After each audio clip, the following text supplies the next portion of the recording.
For more on this, we're now joined virtually by Lawson Naidoo, Executive Secretary for the Council for the Advancement of the South African Constitution. And Lawson joins us now for more on this discussion. Mr. Naidoo, thank you so much for joining us here on the late edition. Of course, we know that the heads of courts are meeting for 3 days in the Northwest. Perhaps starting off today, what is your take so far on the conference?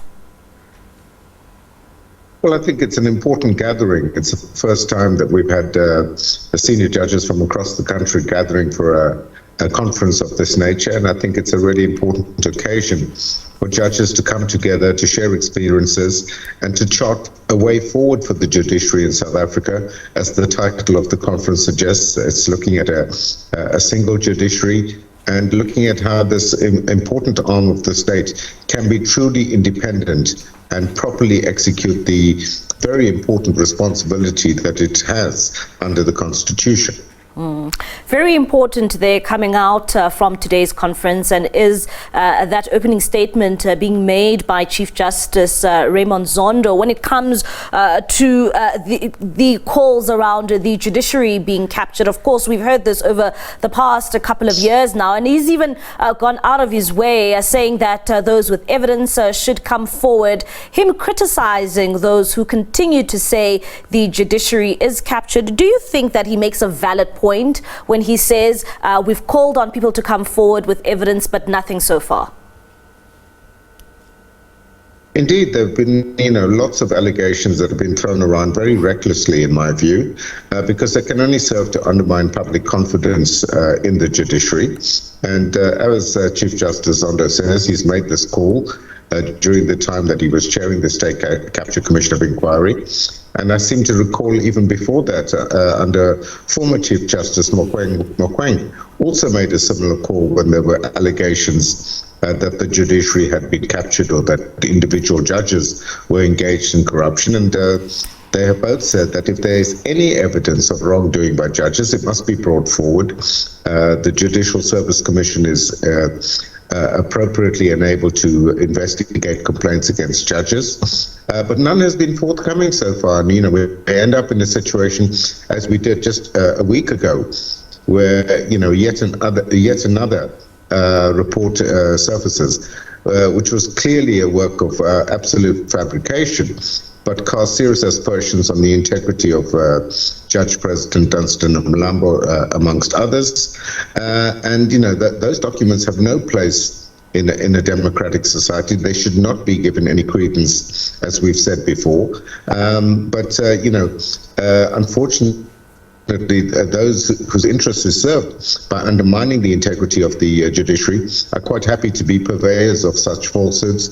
That is very dangerous. And I think we need to call these things out when they do occur, and to say yet again that if there is any credible evidence, it must be taken to the JSC so it can be properly investigated. But there's been silence when it comes to such evidence being forthcoming. What does, these comments of saying that the judiciary is captured due to South Africa's judiciary system, when we continuously hear, from so many quarters that, judges in this country are compromised?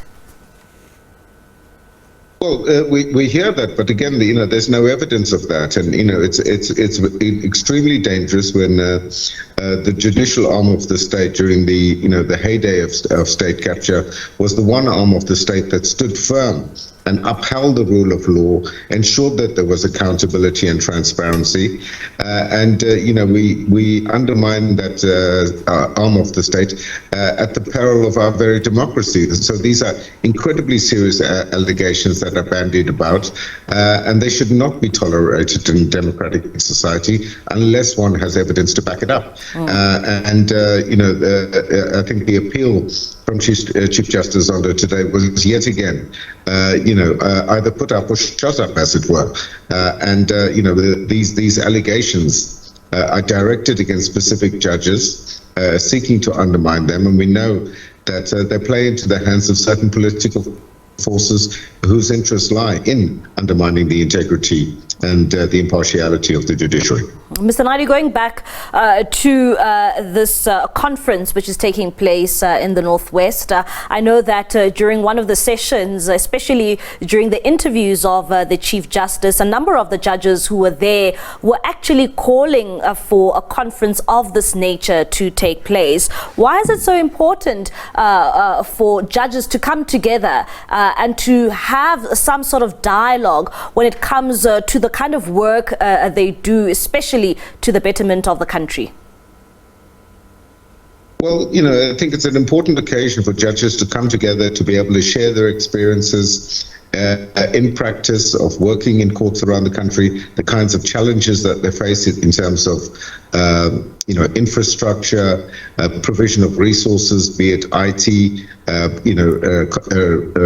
proper power supplies, electricity supplies to enable hearings to continue without interruption, the provision of court services, court reporters, translators, and the like, and to come together to articulate what the needs and priorities of the judiciary are, so that these can be properly articulated by the Office of the Chief Justice, because whilst it's been set up as a separate body, it does not yet have a full independence. It's still reliant on a great deal on the provision of services by the Department of Justice, who to a large extent control the budget of the judiciary.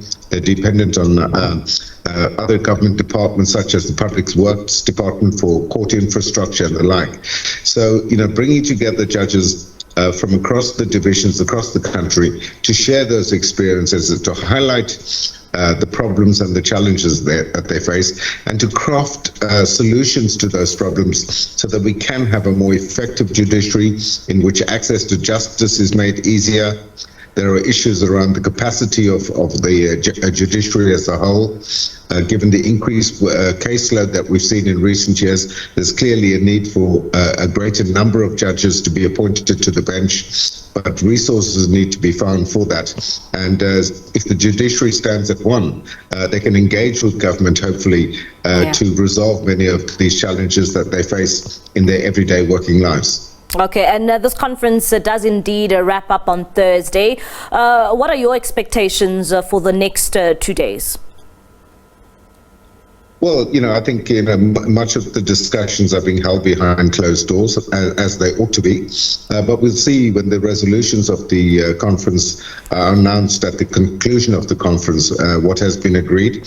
And hopefully that will be a departure point to engage meaningfully nationally for the judiciary to engage with both Parliament as well as government to try and secure the resources and the other necessities to enable them to discharge their functions properly and to thereby strengthen the rule of law in South Africa.